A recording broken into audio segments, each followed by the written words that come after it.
Que nous avons appris le décès de Stanislas Glapiac le 5 juillet dernier, à l'âge de 79 ans. Visage bien connu de Bruy-la-Bussière et notamment des clubs sportifs locaux et de la région, Stanislas Glapiac est né le 15 mars 1942 à Bruy-en-Artois. Après une carrière dans la police nationale, il a pris une retraite bien méritée en 1996. Passionné du ballon rond, il a reconstruit le SLC pour le suivre et l'accompagner pendant plus de 40 ans. Il fut par ailleurs membre de ce conseil municipal. Je vous demande de vous lever et d'observer une minute de silence, s'il vous plaît.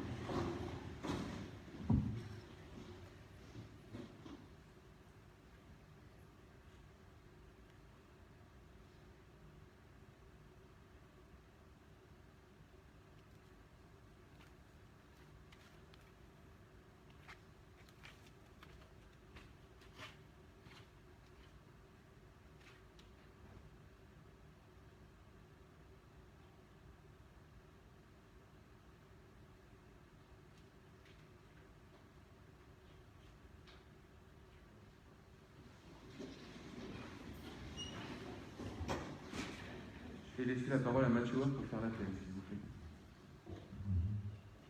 Monsieur Ludovic Pajot, Monsieur Thierry Frappé, Madame Sandrine Prudhomme, Monsieur Jean-Pierre Pruvot a donné pouvoir à Jean-Marc Legru, Madame Émilie Baumard, Monsieur Fabrice Mazel a donné pouvoir à Monsieur Julien Scalbert, Madame Lisiane Berroyer, Monsieur Bruno Roussel, Madame Lydie Surel a donné pouvoir à Monsieur Bruno Roussel, Monsieur Robert Mille, Madame Laurie Tourbier-Ouzio, Monsieur Henri Lazaret, Madame Marie-Thérèse Vandenbosch, Monsieur Jean-Marie Legru, Madame Chantal Frémaux, Madame Suzanne Georges, Madame Chantal Godel-Carouge, Monsieur Éric Maskrovitch, Madame Catherine de Rome a donné pouvoir à Monsieur Éric Maskrovitch, Monsieur Arnaud Gameau, Madame Peggy Lazarek, Madame Maggie Van Bellingen, Monsieur Julien Scalbert,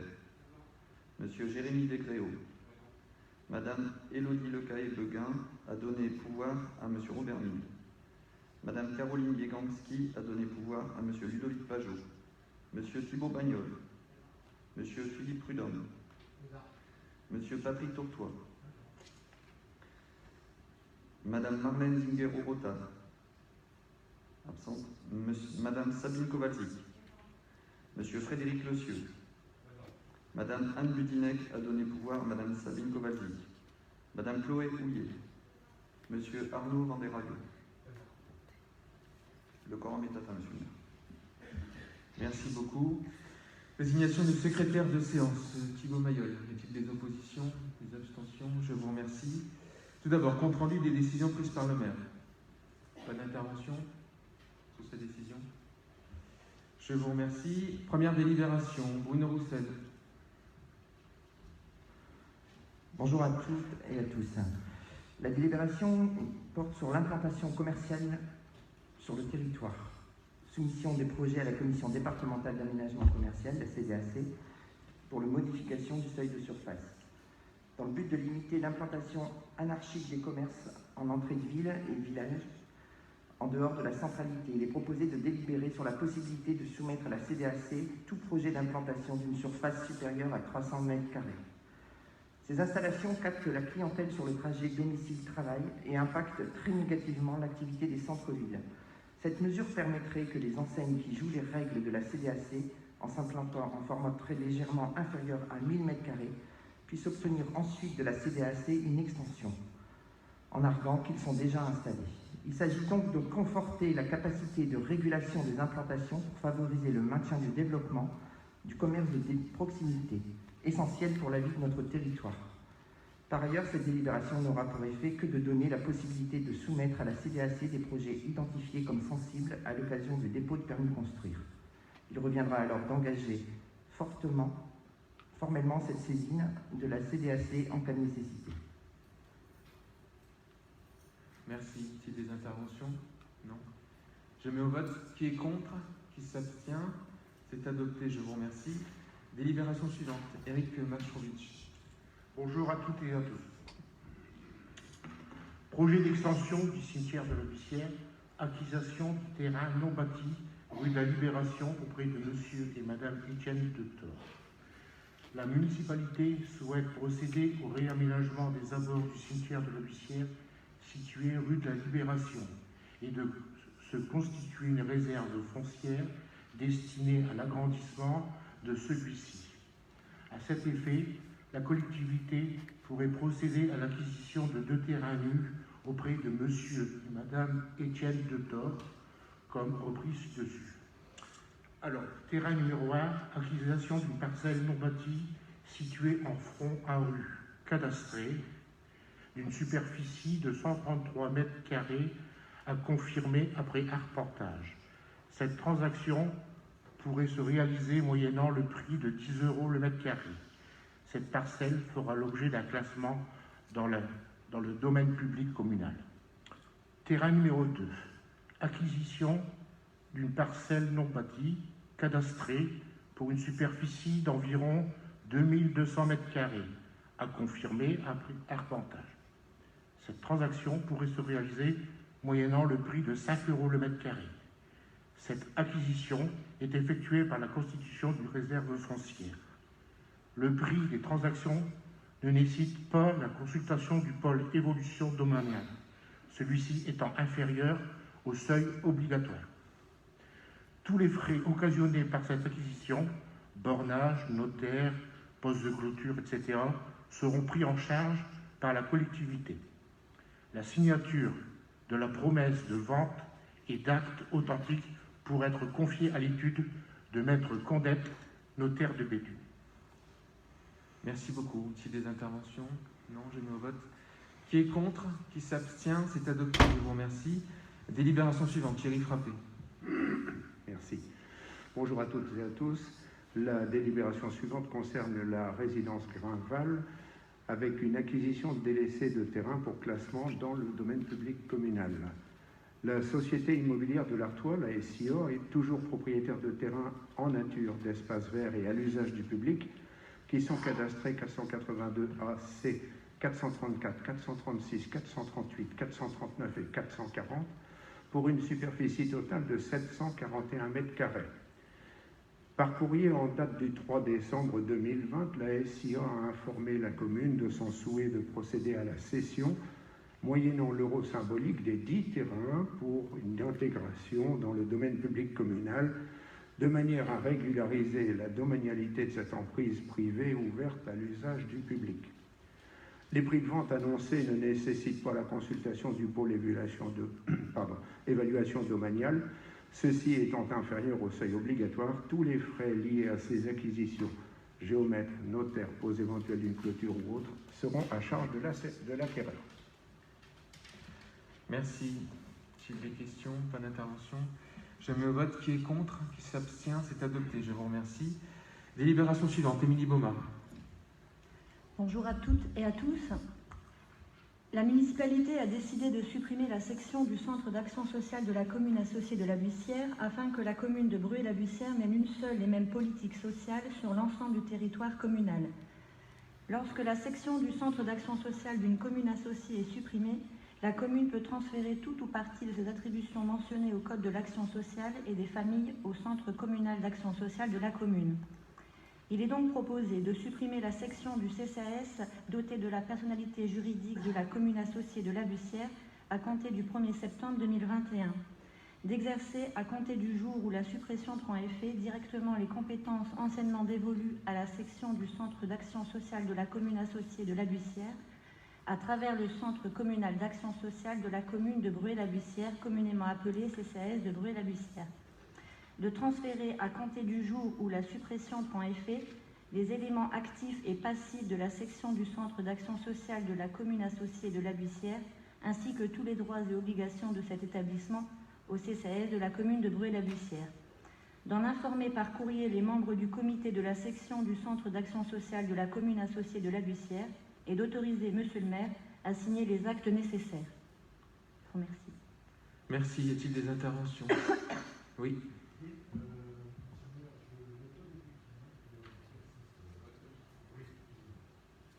Je suis un peu surpris, je souhaitons qu'on poursuive effectivement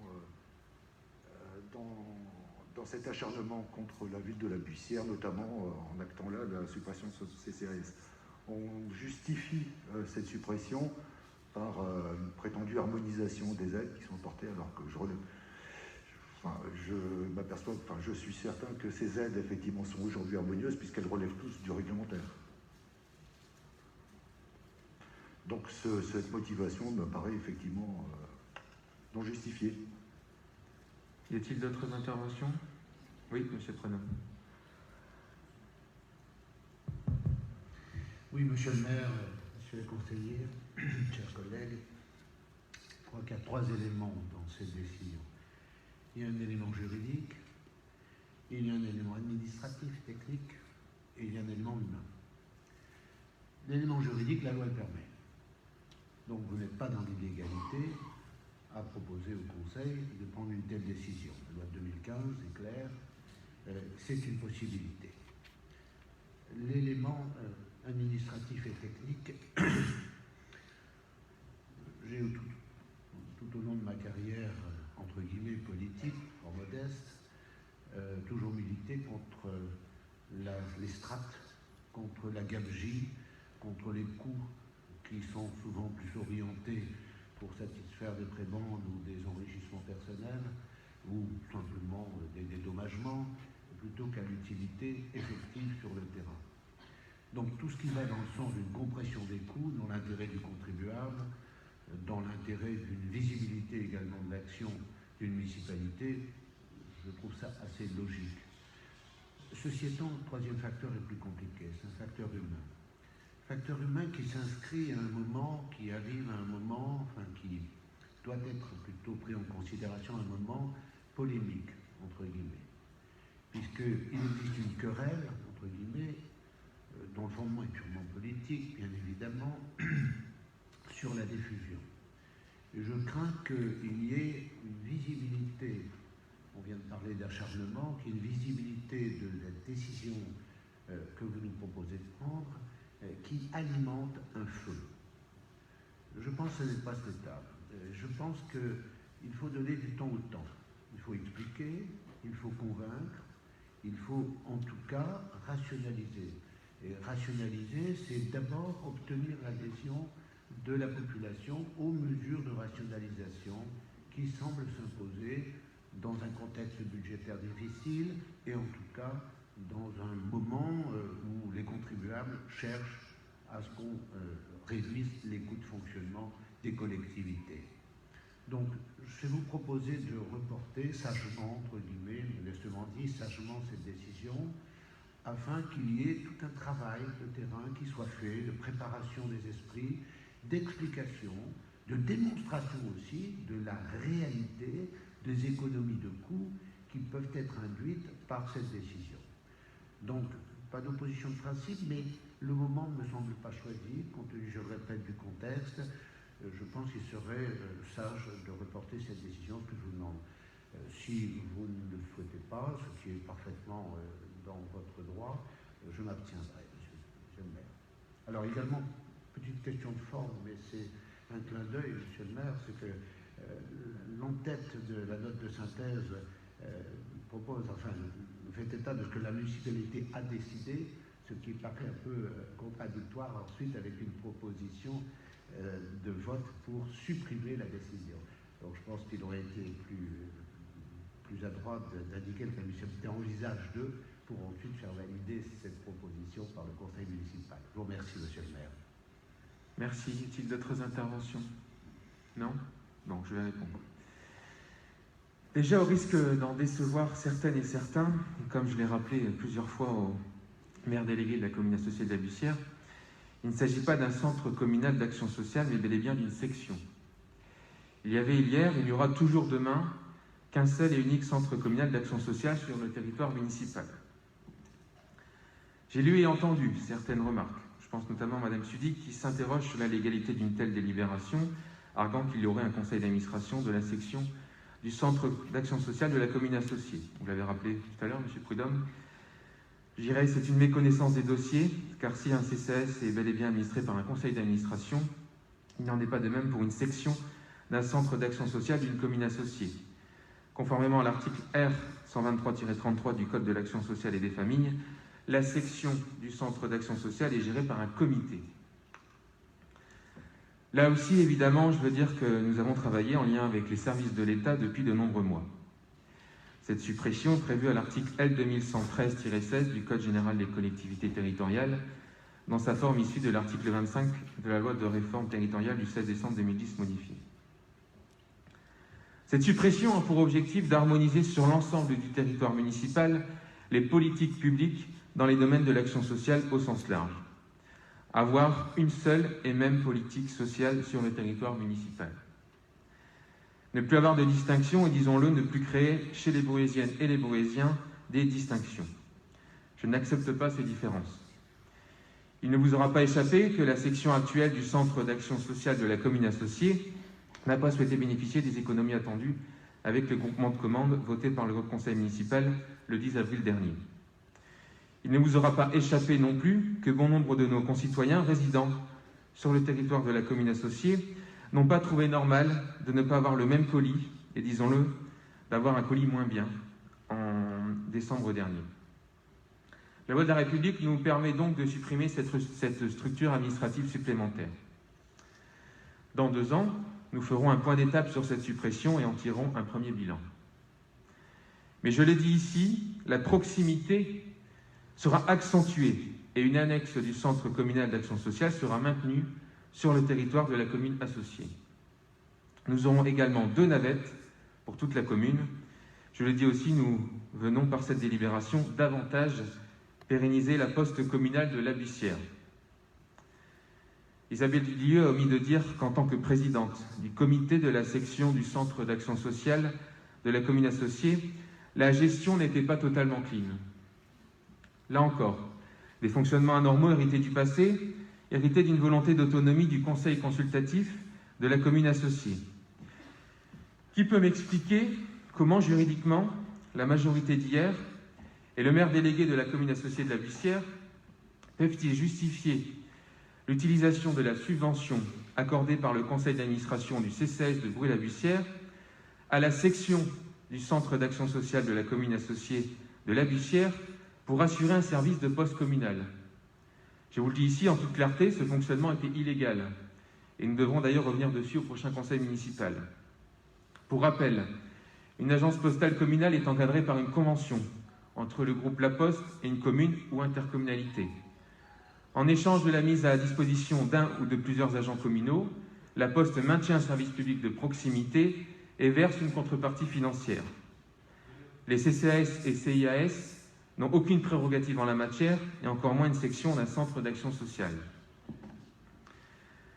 J'informe par ailleurs la représentation municipale que l'avis du conseil consultatif de la commune associée de la Bussière n'est pas joint à la délibération puisque dans un courrier reçu du 7 juillet 2021, le préfet du Pas-de-Calais m'informe qu'aucune disposition juridique n'oblige une consultation du conseil consultatif et que le conseil municipal peut prendre cette décision à tout moment. Vous voyez, les membres du conseil consultatif se plaignent qu'on ne les consulte pas assez. Nous les consultons plus que la loi le prévoit. Je vous informe également qu'en date du 12 juillet 2021, le comité technique compétent a émis un avis favorable à l'unanimité concernant la suppression des emplois publics de la section du centre d'action sociale de la commune associée de la Bussière. Ça va rassurer M. Tourtois. Le comité technique a émis un avis favorable également en ce qui concerne la compensation des emplois par le centre communal d'action sociale de Bruy-la-Bussière. Parce que là aussi, nous avons entendu des fake news. La loi ne prévoit aucun reclassement pour les agents. Nous avons décidé évidemment de compenser ces emplois. Il revient à chaque agent de la section du centre d'action sociale de la commune associée de postuler aux offres d'emploi du CCAS de Bruy-la-Bussière. Et après, certains continueront à dire que nous ne nous occupons pas des agents. Je laisse celles et ceux qui sont en manque de reconnaissance, qui ne savent plus comment faire parler d'eux pour exister à leur fake news permanente. Mentir, adapter la réalité est une compétition pour certaines personnes. Avec mon équipe, nous sommes dans le concret et dans l'action. Je fais le parti ici que dans 2 ans, cette nouvelle organisation, telle qu'elle existe dans de très nombreuses communes fusionnées, sera gagnante pour chacune et chacun, avec une meilleure prise en compte de besoins et des économies d'échelle dans les achats. Faire plus et mieux avec autant d'argent public. C'est en effet une vision totalement différente de certains élus de ce conseil municipal. Par ailleurs, le budget de la section du Centre d'action sociale de la commune associée provient du budget du CCAS de Brûle-à-Bussière. Cette réorganisation constitue donc en l'espèce une mesure de simplification de l'organisation des collectivités territoriales et des établissements publics communaux. Voilà. Pas d'autres interventions? Je vais passer au vote. Qui est contre? Qui s'abstient? Je vous remercie, c'est adopté. Délibération suivante, Thierry Frappé. Merci. La délibération suivante concerne l'inventaire des équipements de proximité de la commune associée de la Buissière. La commune de Brûle-à-Bussière est seule et unique propriétaire de certains biens situés sur le territoire de sa commune associée de la Buissière. La commune de la Buissière n'a pas été en mesure de retrouver dans ses archives une délibération antérieure portant l'inventaire des équipements de proximité au titre des articles L 2511-16 et L 2511-18 du Code général des collectivités territoriales dans leur version antérieure au 17 décembre 2010. Il est proposé de n'inscrire aucun équipement de proximité à l'inventaire des équipements de proximité de la commune associée de la Buissière, d'abroger les précédentes délibérations relatives à l'inventaire des équipements de proximité de la commune associée de la Buissière qui pourraient exister, d'autoriser Monsieur le maire à prendre toute décision nécessaire à l'exécution de la présente délibération. Merci. Y a-t-il des interventions? Pas d'intervention. Je mets au vote. Qui est contre? Qui s'abstient? C'est adopté, je vous remercie. Délibération suivante, Thierry Frappé. Merci.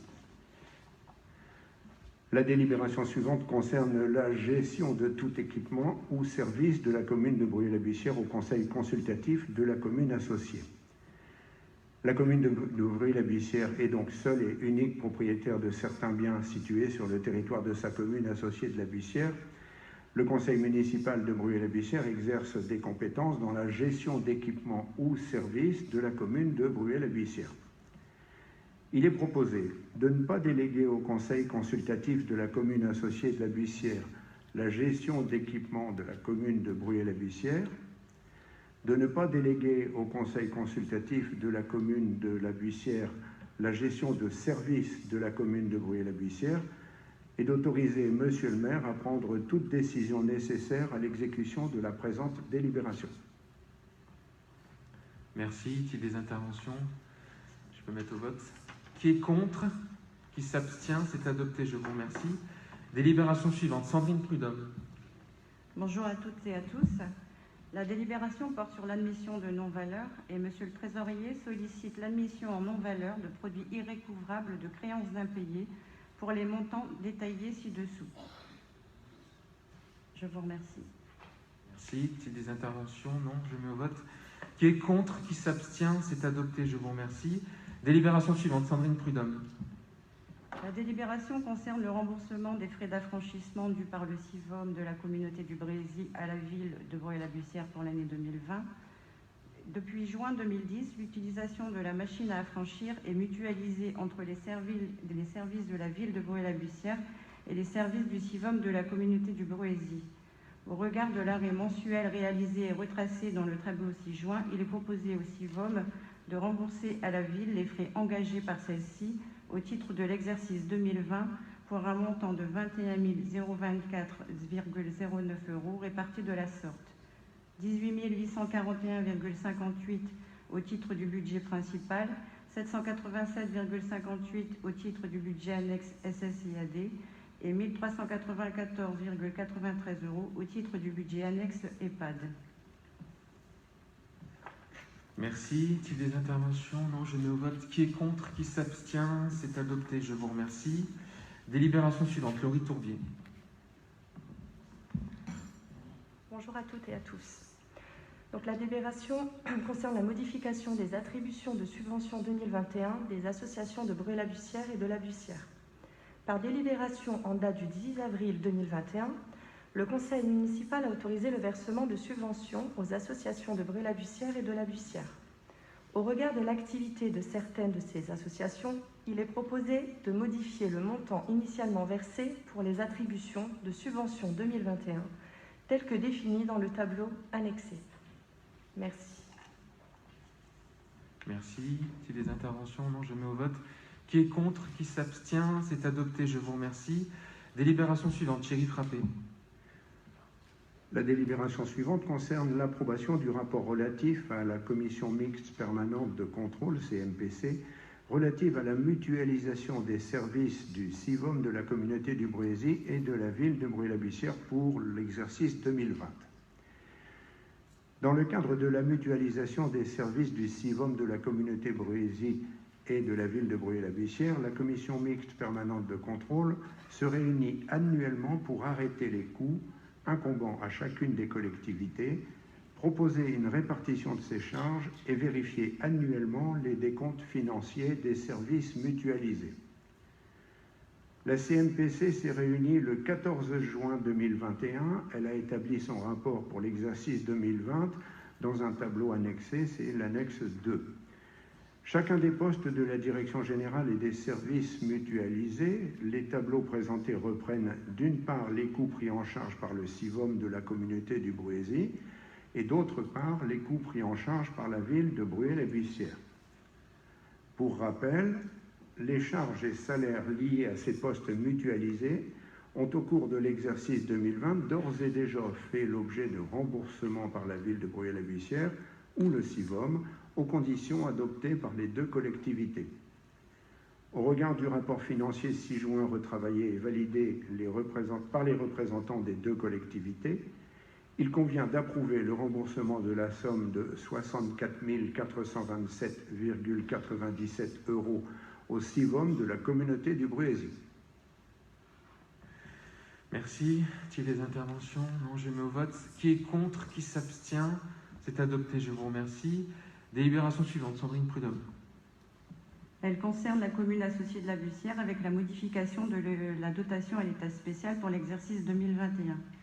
Par délibération en date du 10 avril 2021, le conseil municipal a autorisé le versement d'une dotation d'un montant de 520 000 € à la commune associée de la Bussière. La gestion financière de certaines dépenses, telles que les équipements à vocation éducative, sociale, culturelle, sportive, et d'information de la vie locale, initialement prise en charge par la dotation de gestion locale, doivent être supportées par le budget principal de la commune pour un montant prévisionnel de 272 600 €. Par ailleurs, certains engagements antérieurs à 2021 ne donneront pas lieu à facturation et sont donc considérés comme non suivis d'effet pour 35 000 €. Au regard de ces éléments, il convient de réduire le montant de la dotation allouée à la commune associée de la Bussière de 307 600 €, d'autoriser le versement d'une dotation de 203 400 € à celle-ci au titre de l'exercice 2021 et d'inscrire à la décision modificative numéro 1 les modifications des crédits initialement votés au budget 2021. Merci. Y a-t-il des interventions? Je mets au vote. Qui est contre? Qui s'abstient? C'est adopté, je vous remercie. Sandrine Prudhomme, décision modificative. Dans le cadre de l'exécution du budget principal de la commune, il revient au conseil municipal de procéder à une décision modificative numéro 1 afin de modifier les crédits initialement votés. Concernant la section de fonctionnement, les modifications concernent principalement la reprise de certaines dépenses liées aux équipements à vocation éducative, sociale, sportive, culturelle et d'information de la vie locale qui ne peuvent être supportées par le budget annexe de la commune associée. Concernant la section d'investissement, les modifications portent sur les crédits initialement votés, tels que la vidéoprotection, l'aire de jeu des terrasses, ou bien encore le local de la police municipale. À noter l'inscription de nouveaux crédits pour le revêtement de sol du City Stade du Gâtinais, la mise en lumière du terrain de foot des Agaches, le logement Guilmer, les sanisettes du centre-ville et les travaux de chauffage et peinture de la salle du temps libre. Les subventions sollicitées pour certains projets, dont l'aire de jeu des terrasses, les sanisettes du centre-ville, la vidéoprotection ou bien encore les travaux de la salle du temps libre ainsi que l'ajustement des crédits de la section de fonctionnement permettent l'équilibre de la section d'investissement. Au regard de ces éléments, il convient d'autoriser la modification des crédits comme repris dans l'état 6 juin en annexe 3. Je vous remercie. Très bien, merci. Y a-t-il des interventions? Monsieur Lecieux. Merci. Oui, juste une question. Le logement de l'école Guimière, Jean Morel aujourd'hui, il a vocation à devenir quoi précisément? Alors, le logement est abandonné depuis plusieurs années, héritage aussi de la précédente municipalité, et nous voulons l'attribuer à une association. Voilà, donc c'est pour ça que nous allons faire des travaux de réfection, notamment de peinture et de mise aux normes, afin de l'attribuer à une association de la commune. Voilà.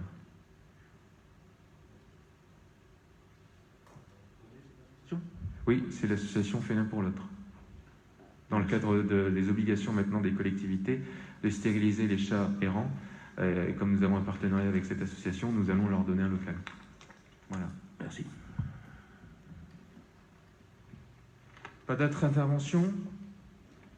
Je mets au vote. Qui est contre? Qui s'abstient? C'est adopté, je vous remercie. Délibération suivante, Sandrine Prudhomme. Elle concerne la décision modificative numéro 1 de la commune associée de la Bussière. Il est nécessaire de procéder à une décision modificative numéro 1 du budget annexe de la commune associée et il est demandé de modifier les crédits tels que détaillés dans l'état ci-joint en annexe 5. Je vous remercie. Merci. Pas d'intervention. Je mets au vote. Qui est contre? Qui s'abstient? C'est adopté, je vous remercie. Délibération suivante, Laurie Tourbier. Merci. Cette délibération concerne la participation des familles pour les séjours classe de neige 2022. La commune de Brûle-la-Bussière organisera des séjours en classe de neige durant l'année scolaire 2021-2022. Dans le cadre des séjours, il est nécessaire de fixer la participation des familles et les échéanciers fractionnés en 6 versements maximum, comme repris dans le tableau ci-dessous. Ce tableau indique le montant du séjour de 9 nuitées pour les familles, selon leur quotient familial. Ce quotient se calcule par leur revenu brut imposable divisé par le nombre de parts. Au regard de ces éléments, il convient d'autoriser la validation des montants de participation des familles pour le séjour classe de neige 2022. Merci. Merci. Y a-t-il des interventions? Je me vote. Qui est contre? Qui s'abstient? C'est adopté, je vous remercie. Délibération suivante, Laurie Tourbier. Ça concerne les remboursements des repas de restauration et des séances d'accueil périscolaires. Tout au long de l'année scolaire, les familles réservent pour leurs enfants des repas de cantine et des séances de garderie, soit via le kiosque familial, soit au guichet des affaires scolaires. Certaines réservations sont parfois annulées pour cause justifiée mais déjà payées. Considérant qu'au-delà du 6 juillet 2021, les réservations payées non consommées par les enfants qui quittent les établissements scolaires de la commune génèrent un trop-perçu partiel ou total des factures. Il revient au conseil municipal de délibérer et d'autoriser le remboursement des repas de restauration et des séances de garderie des factures partielles ou totales. Il est donc demandé si vous acceptez ces remboursements. Merci. Merci. Y a-t-il des interventions? Je me vote. Qui est contre? Qui s'abstient? C'est adopté, je vous remercie. Délibération suivante, Lisiane Berroyer. Bonjour à toutes et à toutes. Occupation du domaine public, exonération des redevances dues pour les terrasses de la période de la crise sanitaire de 2021. La gestion des biens des collectivités territoriales et plus particulièrement de leur domaine, qu'ils soient publics ou privés, est désormais essentiellement prévue par les dispositions du Code de la propriété des personnes publiques. Il s'avère que toute occupation du domaine public à des fins autres que son affectation principale est soumise à une redevance d'occupation, sauf exception. L'occupation du domaine public communal par des terrasses ne relève donc pas de dérogation permettant une occupation à titre gratuit. La crise sanitaire qui nous touche depuis plus d'1 an en raison de la pandémie du Covid-19 vient d'interroger de nouveau fortement nos modes d'organisation et nos règlements locaux. Depuis le début de cette crise, la volonté première de la municipalité est d'accompagner au plus près des Bruésiens, qu'ils soient de simples habitants, des associations ou encore des commerces. Concernant ces derniers, ils ont fait l'objet d'un plan de soutien adopté lors du conseil municipal du 11 juillet 2021. Avec les beaux jours et les déconfinements, se pose la question de ne pas entraver la rouverture de certains commerces, plus particulièrement les restaurateurs et cafetiers. C'est dans ce contexte qu'il est proposé, dans un geste de relance du commerce local, à titre exceptionnel, de décider d'exonérer pour l'exercice 2021 les restaurateurs et commerces disposant d'une terrasse de redevance d'occupation du domaine public. Il est à noter que l'occupation sera formalisée par une autorisation d'occupation du domaine public. Enfin, une tarification devra être entreprise pour l'exercice à venir. Très bien, merci beaucoup. Juste une précision sur la délibération 11, c'est 213 400 € et non 203 400. Une précision sur la délibération 11. 212 000. 212 000 et non 203 400. Je vous remercie. Je passe au vote sur la délibération 16 qui vient d'être présentée. Qui est contre? Qui s'abstient? C'est adopté. Je vous remercie. Délibération suivante, Lisanne Berroyer. Donc c'est la même délibération que la précédente, mais pour la fête foraine. Merci. La ville de Bruay-la-Bussière a créé une tarification spécifique fête foraine lors du conseil municipal du 12 décembre 2020 pour une effectivité au 1er janvier 2021. Le tarif annuel était alors de 70 centimes le mètre carré. Avec la reprise des fêtes foraines, à l'arrêt depuis 8 mois, il est proposé dans un geste de relance, à titre exceptionnel, de décider d'exonérer pour l'exercice 2021 les forains de redevance d'occupation du domaine public. Il est à noter que l'occupation sera formalisée par une autorisation d'occupation du domaine public. Si, je mets au vote. Qui est contre? Qui s'abstient? C'est adopté. Je vous remercie. Délibération suivante, Lisanne Berroyer. Location de matériel, fixation des prix applicables à partir du 1er septembre 2021. Devant l'augmentation de demandes de matériel pour les particuliers et services extérieurs, il est proposé au conseil municipal de fixer les tarifs de location du matériel repris dans le tableau ci-dessus et d'autoriser la régie 351 intitulée location de matériel du service gestion technique des manifestations à encaisser les produits de la location. Merci. Qui est contre? Qui s'abstient? C'est adopté. Je vous remercie. Délibération suivante, Lisanne Berroyer. Location de chalet de Noël. La municipalité organisera du 10 au 23 décembre 2021 son marché de Noël sur l'esplanade François Mitterrand. Il est proposé au conseil municipal de fixer le prix de la location des chalets de Noël ainsi que de sa caution. Donc pour une location, 200 € et la caution sera de 500 €. Et d'autoriser la régie intitulée « Droit de place et de stationnement » du Centre Gestion Technique des Manifestations à encaisser les produits de la location. Merci. Pas d'opposition ni d'abstention. C'est adopté. Je vous remercie. Délibération suivante, Marie-Thérèse Vandenbusch. Activité senior. Bonjour à tous et à toutes. Dans le cadre des activités seniors 2021, il est prévu un tarif pour chaque activité. Les activités se dérouleront de septembre à décembre 2021, sauf durant la période des vacances scolaires. Au regard de ces éléments, il est proposé de fixer le tarif et d'autoriser la régie senior intitulée « Service handicap santé » organisée par le service senior d'encaisser le paiement pour chaque activité. Les activités et les tarifs sont mentionnés dans le tableau ci-joint. Merci de votre écoute. Merci. Y a-t-il des interventions? Je mets au vote. Qui est contre? Qui s'abstient? C'est adopté. Je vous remercie. Délibération suivante, Thierry Frappé. Merci. La délibération suivante concerne la vente de véhicules via la salle des ventes de Béthune et fixation des estimations de vente. La ville de Bruay-la-Bussière doit vendre des véhicules et matériel. La salle des ventes a estimé une valeur de revente minimum pour chaque véhicule, avec un coût de transport global à déduire de la valeur totale. Au regard de ces éléments, il est proposé les tarifs de mise aux enchères suivants par la salle des ventes. 3 tracteurs pour un total de 7 000 €, une remorque DEV, une remorque AMCA pour un total de 300 €, une nacelle Manuloc pour un total de 2 000 €, une saleuse pour 100 €, un Ford Transit Ben pour 2 000 €, un Kangoo Renault pour 200 €, un Maxi-Tiben Renault pour 5 000 € et 2 masters de conformité différentes pour 6 000 €.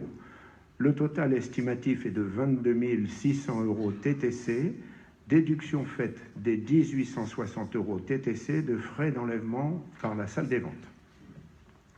Merci. Je mets au vote. Qui est contre? Qui s'abstient? C'est adopté. Je vous remercie.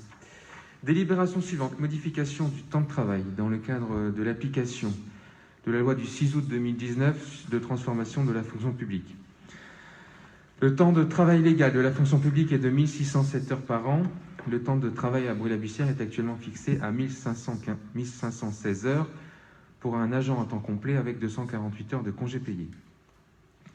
L'article 47 de la loi du 6 août 2019 de transformation de la fonction publique est venu légiférer sur l'harmonisation de la durée du temps de travail de l'ensemble des agents de la fonction publique territoriale.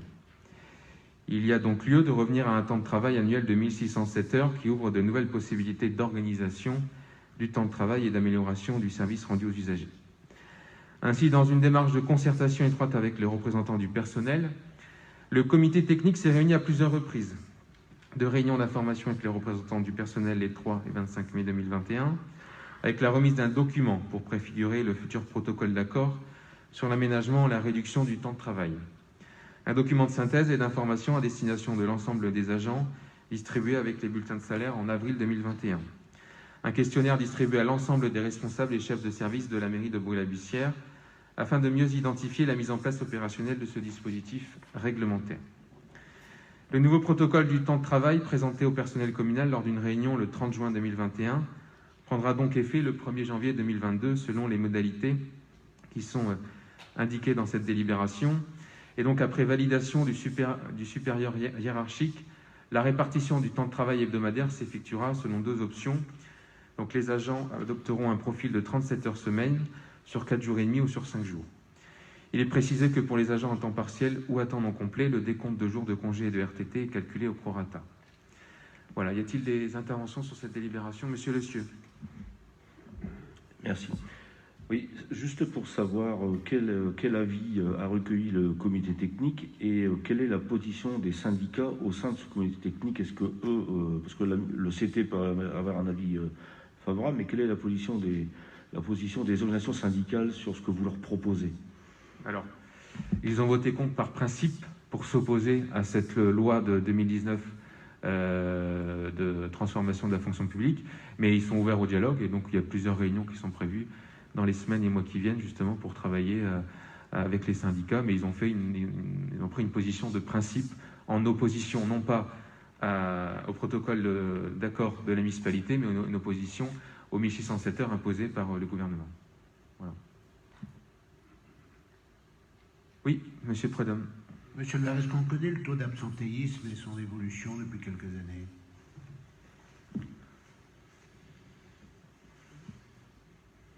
On pourra vous le communiquer. Hein, on va le communiquer par écrit. Merci. Je mets au vote. Qui est contre? Qui s'abstient? C'est adopté. Je vous remercie. Délibération suivante. Thierry Frappé. La délibération suivante concerne la modification du tableau des effectifs. Conformément à l'article 34 de la loi du 26 janvier 1984, les emplois de chaque collectivité sont créés par l'organe délibérant de la collectivité. Il appartient donc à l'Assemblée délibérante, compte tenu des nécessités de service, de modifier le tableau des emplois. Il est proposé de supprimer 5 emplois et d'en créer 5. Tous ont un temps de travail par 35 heures par semaine. La suppression des postes. 2 sont dans la police municipale suite à un recrutement. 1 dans le bâtiment sécurité suite à un recrutement. 1 au niveau de la SAB-Alpha suite à une mutation et 1 au niveau de la mairie annexe pour une mutation également. Ce sont donc les suppressions. Voici les créations. 2 sont créés au niveau de la police municipale et au grade de gardien brigadier chef principal. 1 est créé dans le bâtiment patrimoine au grade de technicien principal de 2e classe. 1 est créé dans les RH au titre d'adjoint administratif et un est créé dans les affaires culturelles au titre d'assistant de conservation. Merci. Merci. Je mets au vote. Qui est contre? Qui s'abstient? C'est adopté, je vous remercie. Délibération suivante. Bruno Roussel. Merci. Alors, la délibération porte sur la modification de la délibération du 27 février 2021 relative à la création du poste de manager de l'activité commerciale de la ville de Bruay-la-Bussière. Le contrat du manager de l'activité commerciale à compter du 1er mars 2021 pour une durée d'1 an a été créé par délibération en date du 27 février 2021. À défaut de candidat à cette date, la publication de l'offre a été prolongée. Le recrutement ayant été de ce fait décalé, il est nécessaire de modifier la délibération précitée. Dans cet objectif, il serait souhaitable de créer un contrat projet. En effet, depuis le 28 février 2020, le contrat projet est une nouvelle possibilité de recrutement sur emploi non permanent prévu à l'article 3.2 de la loi du 26 janvier 1984. Ce nouveau contrat a pour but de mener à bien un projet ou une opération identifiée. Il s'agit d'un contrat à durée déterminée dont l'échéance est la réalisation du projet ou de l'opération. Le contrat peut être conclu pour une durée minimale d'1 an, fixée par les parties dans la limite des 6 ans. Afin d'assurer sa mise en place et le suivi des opérations de dynamisation commerciale de la ville de Bruay-la-Bussière, la ville souhaite créer ce contrat projet manager de l'activité commerciale de Bruay-la-Bussière. Cet emploi sera pourvu par un agent contractuel conformément à l'article du 26 janvier 1984 portant dispositions statutaires relatives à la fonction publique territoriale qui autorise le recrutement sur des emplois non permanents d'agents contractuels pour mener à bien un projet ou une opération identifiée. Le niveau de rémunération sera fixé en référence au premier grade de la grille indiciaire des rédacteurs territoriaux et éventuellement le régime indemnitaire afférent à ce grade. Merci. Merci. Je mets au vote. Qui est contre? Qui s'abstient? C'est adopté, je vous remercie. Délibération suivante. Henri Lazarec.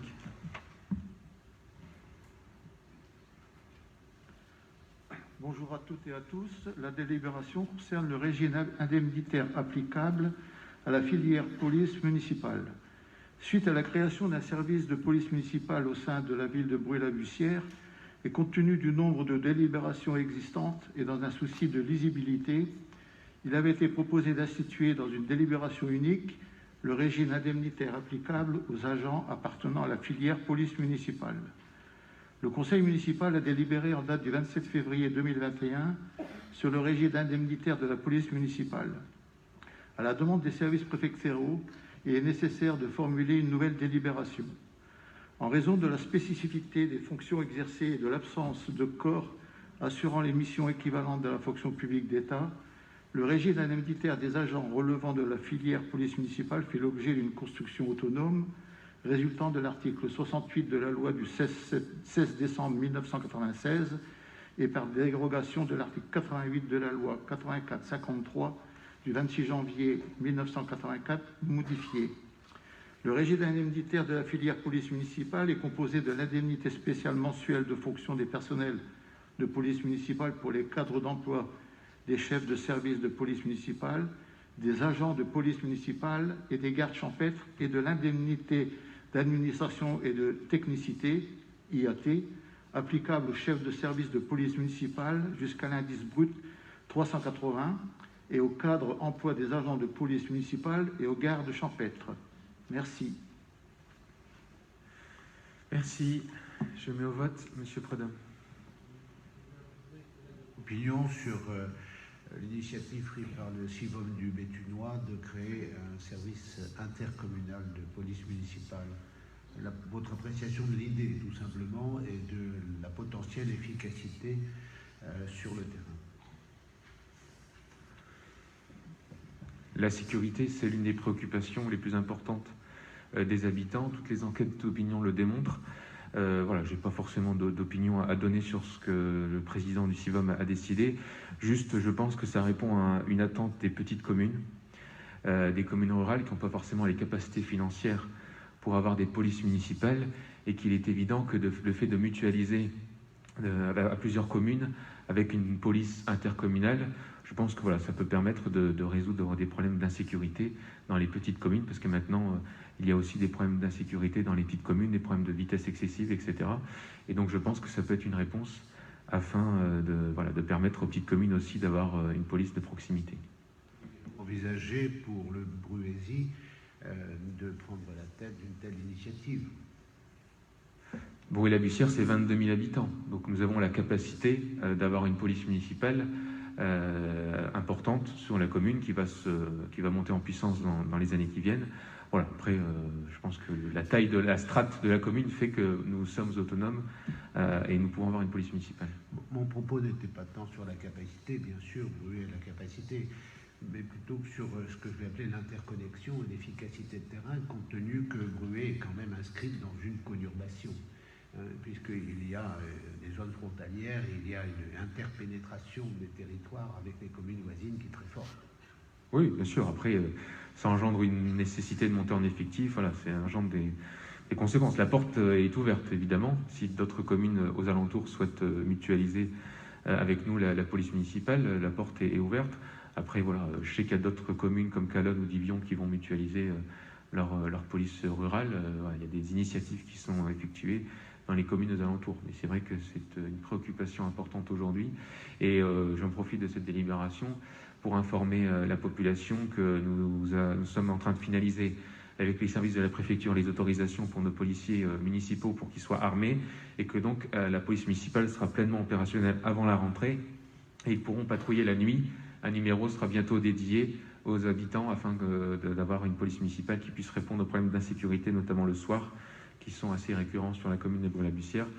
Mais dès que nous avons un projet, il faut du temps, et donc voilà, nous avons bientôt finalisé toutes ces autorisations préfectorales afin que nos policiers municipaux puissent travailler le jour et le soir.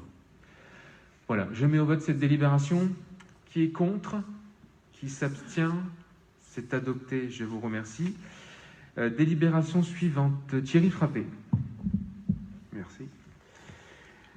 La délibération suivante concerne les indemnités horaires pour travaux supplémentaires et indemnités forfaitaires complémentaires pour les élections.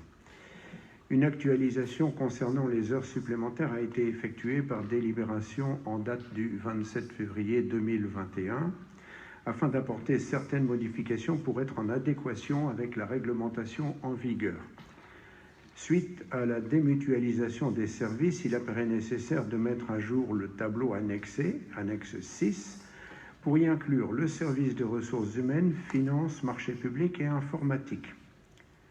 Il est également nécessaire d'y associer les indemnités forfaitaires complémentaires pour élection, susceptibles d'être attribuées au personnel non éligible aux indemnités horaires pour travaux supplémentaires à l'occasion des élections.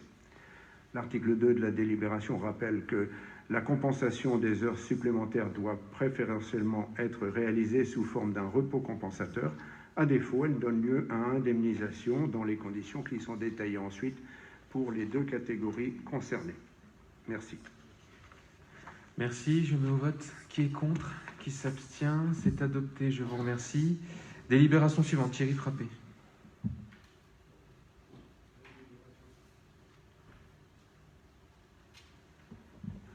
Merci. La délibération suivante concerne le coût horaire moyen des travaux effectués en régie pour l'exercice 2021.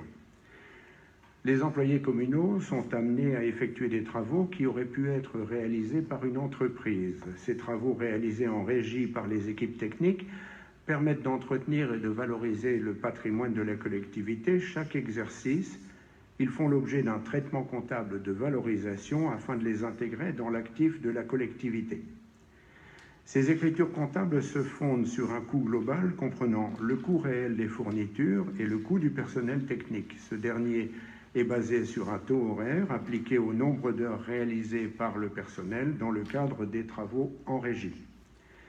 Pour cela, un coût horaire des travaux en régie doit être défini selon la catégorie de personnel. Il est proposé à l'Assemblée délibérante de porter pour 2021 le coût horaire des travaux en régie au taux de adjoint technique territorial 19,21 €, Adjoint technique principal de deuxième classe, 19,46 €. Adjoint technique principal de première classe, 21,40 €. Agent de maîtrise, 22,88 €. Agent de maîtrise principale, 23,14 €. Technicien principal de deuxième classe, 23,66 €. Technicien principal de première classe, 28,59 €. Merci. Merci.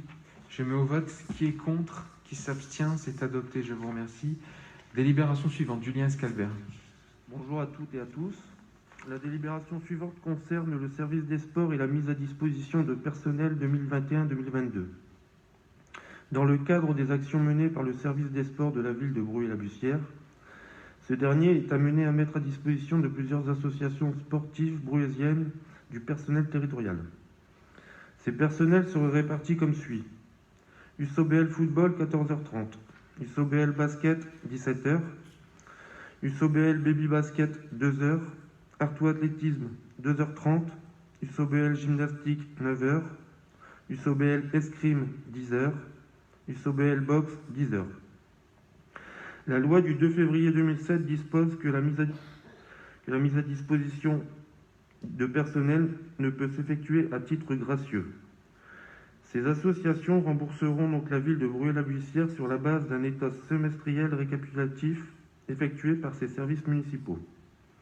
Au regard de ces éléments, il est proposé de signer une convention de mise à disposition de personnel avec chacune des associations pour la durée de la saison 2021-2022, qui précisera le personnel mis à disposition, les durées hebdomadaires et les modalités de mise à disposition, notamment les conditions de remboursement. Merci. Je mets au vote qui est contre, qui s'abstient, c'est adopté, je vous remercie. Délibération suivante, Émilie Baumard. Elle concerne le renouvellement de la mise à disposition d'un agent ville de Bruay-la-Bussière auprès du CCAS pour la navette senior. Afin de poursuivre la mise en place de cette navette senior gérée par le CCAS de Bruay-la-Bussière, la ville renouvelle la mise à disposition auprès du CCAS de Bruay-la-Bussière d'un agent pour une durée de 6 mois à compter du 1er juillet 2021 jusqu'au 31 décembre 2021, à raison de 35 heures semaine à titre gracieux. Le CCAS de Bruay-la-Bussière étant un établissement public autonome, peut être considéré comme rattaché à la commune, l'agent territorial sera mis gracieusement à disposition du CCAS sans aucun remboursement. Une convention de mise à disposition de personnel avec le CCAS de Bruay-la-Bussière doit être établie. Elle précisera le personnel mis à disposition, les durées et les modalités de la mise à disposition. Merci. Qui est contre? Qui s'abstient? C'est adopté, je vous remercie. Délibération suivante, Julien Escalbert. La délibération suivante concerne la signature de convention dans le cadre de la régie Centre sportif séjour itinérant. Le conseil municipal, en date du 5 juillet 2020, a autorisé monsieur le maire à créer des régies communales en application de l'article L 2122-22 alinéa 7 du Code général de collectivité territoriale. La collectivité a mis en place une régie recette et d'avance au sein du service des sports pour encaisser la participation des familles dans le cadre des centres sportifs organisés par le service des sports et l'encaissement des participations des familles dans le cadre des séjours itinérants, afin d'accepter le paiement de prestations sportives par le biais de coupons sport, les chèques Actobi et les tickets loisirs jeunes. Il est nécessaire de signer des conventions et avenants avec les partenaires, notamment le Comité national d'action sociale, UP Sport et Loisirs, l'Agence nationale pour les chèques vacances et la Caisse d'allocation familiale. Les tickets loisirs jeunes sont un coup de pouce financier pour permettre aux enfants de pratiquer et de découvrir des loisirs et des activités sportives. Ils sont délivrés par la CAF sous conditions de ressources. Merci. Qui est contre? Qui s'abstient? C'est adopté, je vous remercie. Délibération suivante, Maggie Van Bellingen.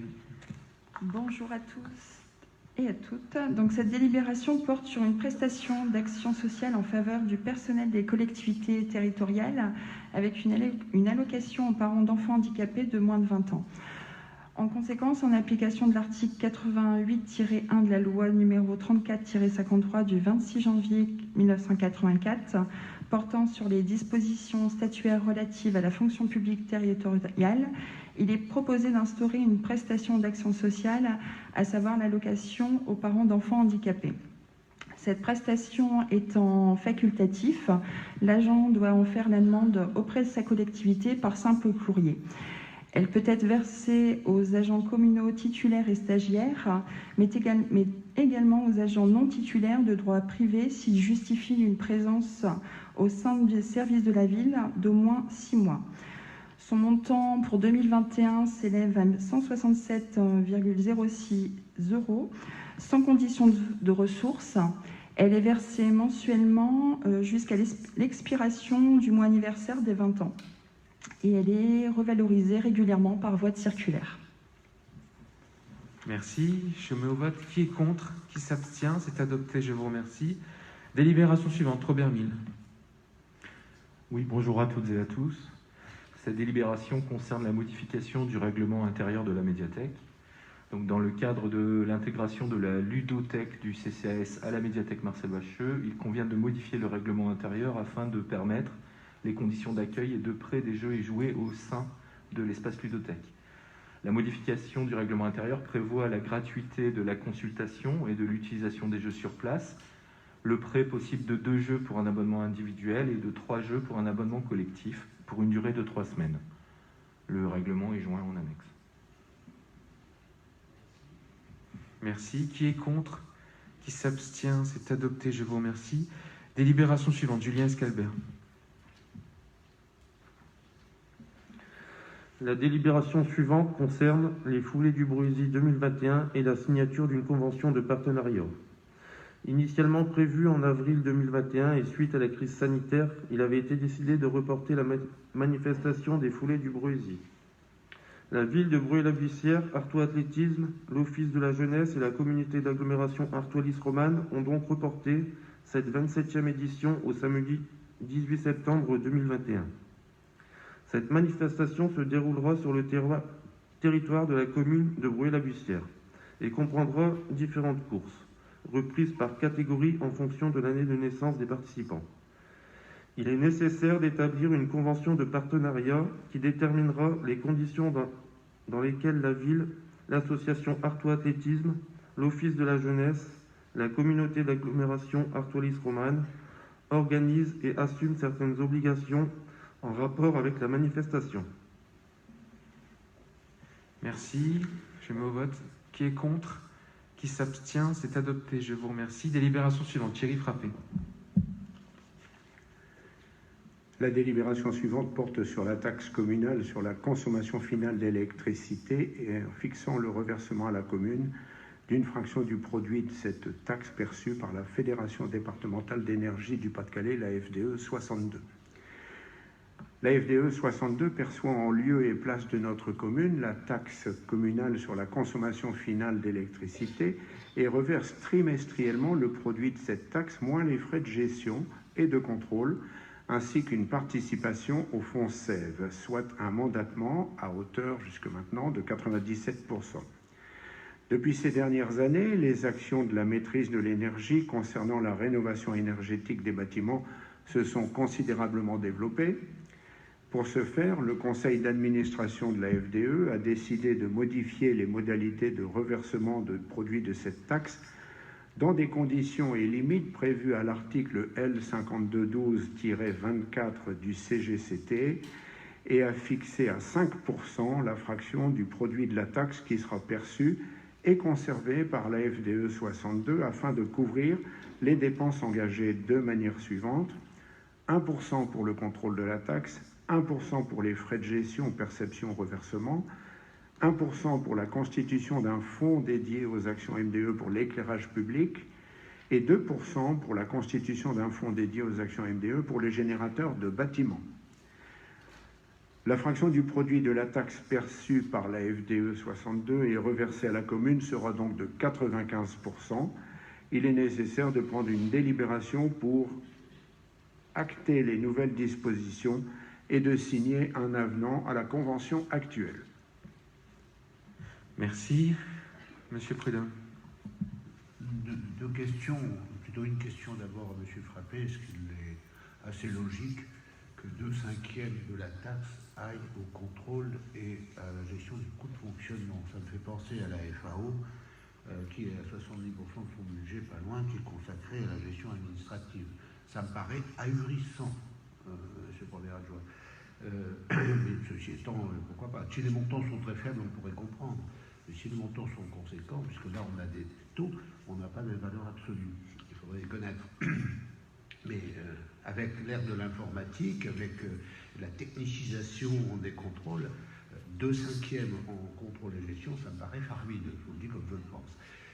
Deuxième chose sur le fond, vous avez fort justement évoqué la modification de la législation d'abord et surtout l'évolution des mentalités sur les questions de maîtrise de l'énergie.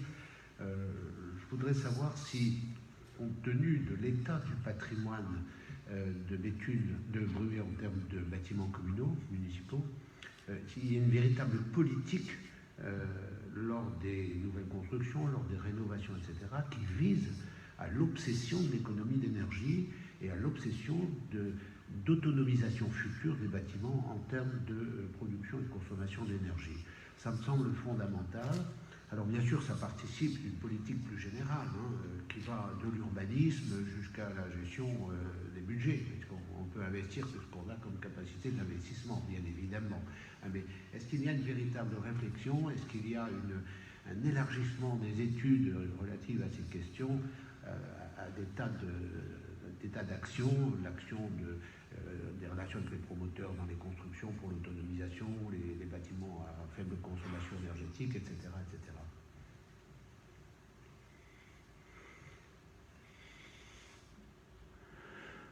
Monsieur le Président, bonjour. Je me permets de répondre donc d'abord sur le pourcentage pris par la FDE. Ce sont des choses qui ont été indiquées dès le mois de mars par une actualisation des taux. Il ne m'appartient pas de contester les taux de la FDE qui sont pratiqués. On peut effectivement être surpris à l'époque de l'informatique par un taux de 2/5 sur la gestion, entre autres, mais ce sont des faits. Ce sont des faits, il faut donc s'y adapter. Ensuite, en ce qui concerne les bâtiments et l'énergie des bâtiments communaux, je vous rassure, tout est fait en œuvre et tout est considéré à chaque fois qu'il y a des travaux dans un bâtiment communal, des travaux d'importance, pour que la facture énergétique soit considérée. Il suffit de prendre les rénovations des écoles et autres, telles qu'on l'a à Loubet actuellement, où la part énergétique et isolation du bâtiment prend une place importante. On a également, lorsqu'il y a des rénovations de salles de sport ou autres, des considérations énergétiques qui sont là en priorité et qui, bien que ça demande un budget supplémentaire, font état de réalisation. Monsieur Prudhomme, je ne vais pas vous lister tous les projets concernant les économies d'énergie, mais vous donner quelques exemples. Par exemple, le complexe Léo-Lagrange, qui va faire l'objet de... la toiture va faire l'objet d'une réflexion avec la prise en compte évidemment de l'isolation. Et aussi un gros sujet quand même, c'est le remplacement de l'éclairage public avec du LED. Vous avez pu voir là cette semaine la rue de la République, où on est en train de changer les lampadaires. Et donc ça, je peux vous dire que ça fait une sacrée économie d'énergie pour la commune de Bruay-la-Bussière. J'avais vu, monsieur le maire, effectivement, mon propos n'était pas du tout de douter, enfin d'émettre un doute sur l'action municipale, je vais dire individuelle, c'est-à-dire que je n'ai jamais douté que lorsque une opération de rénovation est mise en projet, on n'intègre pas la donnée environnementale et la donnée économie d'énergie. Alors effectivement, c'était plus large, c'est-à-dire de savoir si c'est une véritable politique municipale que d'avoir systématiquement l'obsession d'une économie d'énergie. Et souvent, on cloisonne, notamment, par exemple, dans l'urbanisme, par exemple, dans les relations avec les promoteurs privés, etc. Il faut que ce soit une obsession, entre guillemets, que la donne ne soit pas que sur ce dont on s'occupe soi-même, mais également que tout le monde qui participe à la vie collective, que ce soit le privé, le semi-public ou le public, intègre son action dans la visée de l'économie d'énergie. C'était ça, surtout ça, mon propos. Oui, bien sûr. Mais je vous donne des exemples pour montrer que nous faisons notre maximum pour évidemment prendre en compte cette remarque et puis cette nécessité pour la commune en termes d'économie d'énergie. Très bien, je mets au vote. Qui est contre? Qui s'abstient? C'est adopté, je vous remercie. Délibération suivante, Thierry Frappé. Merci. La délibération suivante porte sur la convention de transfert de maîtrise d'ouvrage relative aux travaux d'effacement des réseaux électriques basse tension et éclairage public dans la rue Basely et entendre la signature d'une convention, l'encaissement d'une recette. La FDE 62 a accordé une aide financière de 336 415,59 € pour réaliser ces travaux d'effacement des ouvrages électriques basse tension et d'éclairage situés rue Émile Basely. La maîtrise d'ouvrage des travaux d'effacement du réseau de distribution électrique basse tension relève de la FDE 62. La maîtrise d'ouvrage des travaux d'effacement des réseaux d'éclairage public relève de la collectivité. La réalisation de ces travaux affecte une même portion de voirie communale, implique une comaîtrise d'ouvrage de la FDE et de la collectivité. Il a été donc décidé conjointement de conclure une convention de transfert de maîtrise d'ouvrage pour désigner la collectivité comme maître d'ouvrage unique pour la réalisation de l'ensemble des travaux d'effacement. Au regard de ces éléments, il est proposé de signer la convention autorisant le transfert de maîtrise d'ouvrage et de solliciter la subvention. Merci. Merci. Je me vote. Qui est contre? Qui s'abstient? C'est adopté. Je vous remercie. Délibération suivante. Robert Mille. Merci, Monsieur le maire. Cette délibération concerne la modification des statuts de l'établissement public de coopération culturelle La Cité des Électriciens.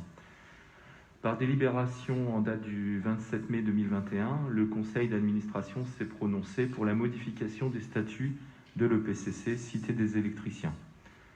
Une délibération concordante doit être prise par chacune des personnes publiques membres de l'EPCC, et notamment la ville de Bruay-la-Bussière, afin que la modification des statuts soit entérinée par arrêté préfectoral. La modification des statuts rectifie une erreur matérielle sur le nombre de membres composant le conseil d'administration, ainsi que la redéfinition des modalités de participation financière du fonctionnement de la structure. Vous avez en annexe la délibération du 27 mai 2021 de la Cité des Électriciens. Merci. Je mets au vote. Qui est contre? Qui s'abstient? C'est adopté. Je vous remercie. Délibération suivante. Robert Mille. Cette délibération est une délibération de soutien à l'Association européenne des chemins de la Via Francigena. Reconnue comme grand itinéraire culturel par le Conseil de l'Europe, la Via Francigena relie depuis le Moyen-Âge, sur près de 17 700 km, Canterbury à Rome. Inscrite au plan départemental des itinéraires de promenade et de randonnée du Pas-de-Calais, elle traverse 20 communes de la communauté d'agglomération de Béthune et Bruay-Artois-Lys-Romane, dont la commune de Bruay-la-Bussière. La Via Francigena, qui sur son parcours français traverse 72% des communes rurales, représente une grande opportunité de développement pour les communes des territoires traversés. Très fréquentée, notamment à la belle saison, par les marcheurs de toutes les nationalités et générations confondues, elle permet d'étape en étape de découvrir les villes et villages situés sur l'itinéraire GR 145 par la Fédération française de randonnée pédestre. Merci. Bonne intervention. Je me vote. Qui est contre? Qui s'abstient? C'est adopté. Je vous remercie. Nous avons épuisé l'ordre du jour concernant les délibérations. Nous avons reçu 2 questions de M. Tourtois. Je lui laisse la parole pour les présenter, s'il vous plaît. Vous pouvez présenter les 2 questions à la suite? Oui, merci Monsieur le maire. Bonjour à tous.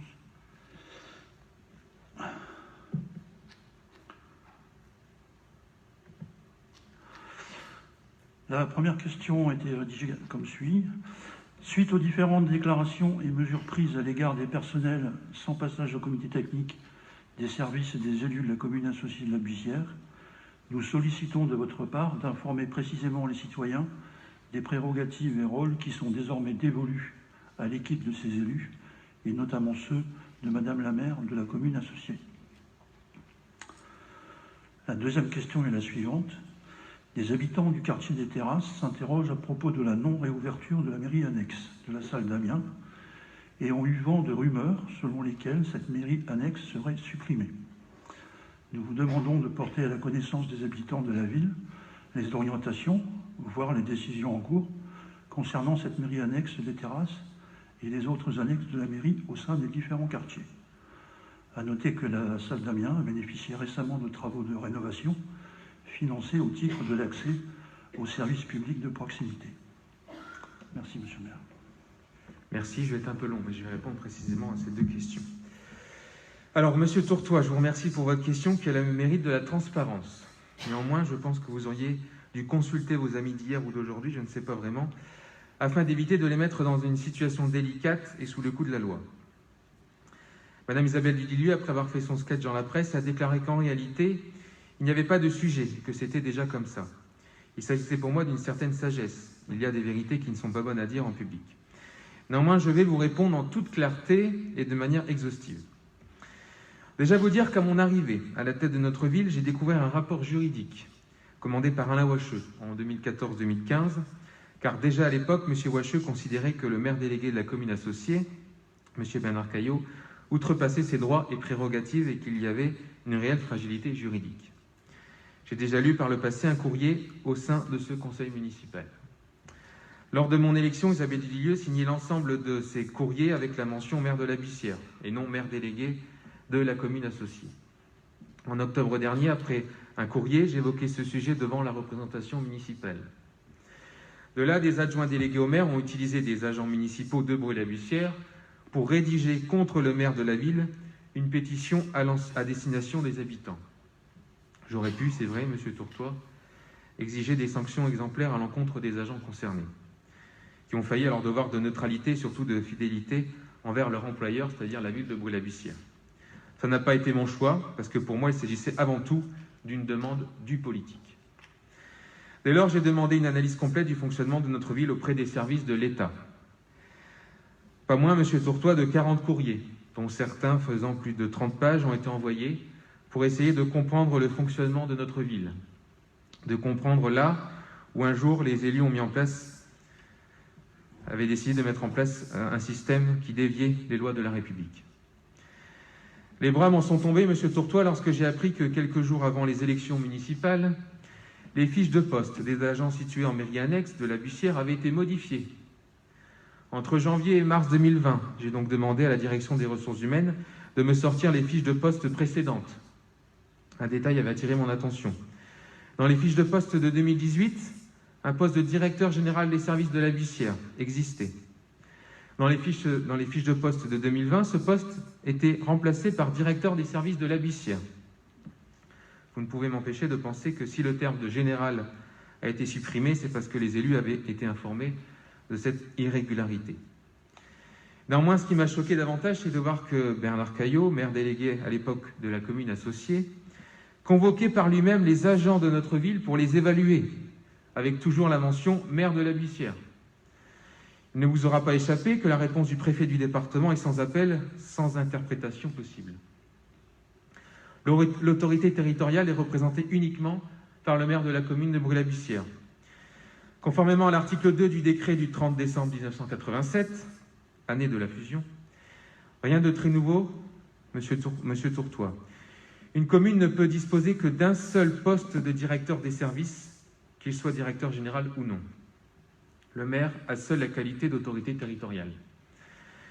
Les agents qui sont situés en annexe de la mairie principale ont un seul et unique employeur, la commune de Bruay-la-Bussière, représentée par le maire de la commune.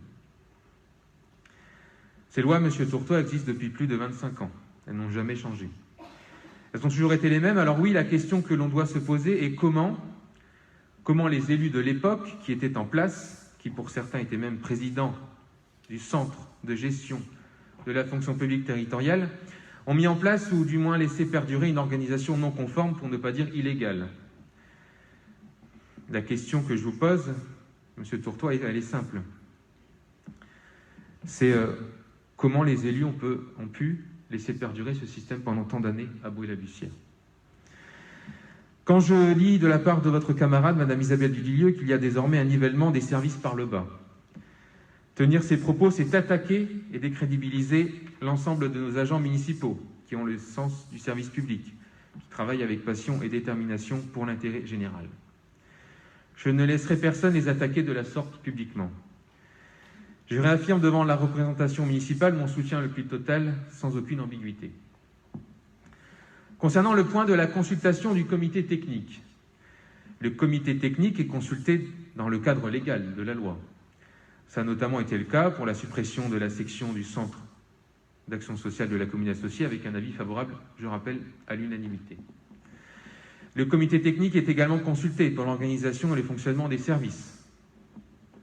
Il ne vous aura pas échappé le courrier du préfet sur l'organisation de nos services municipaux.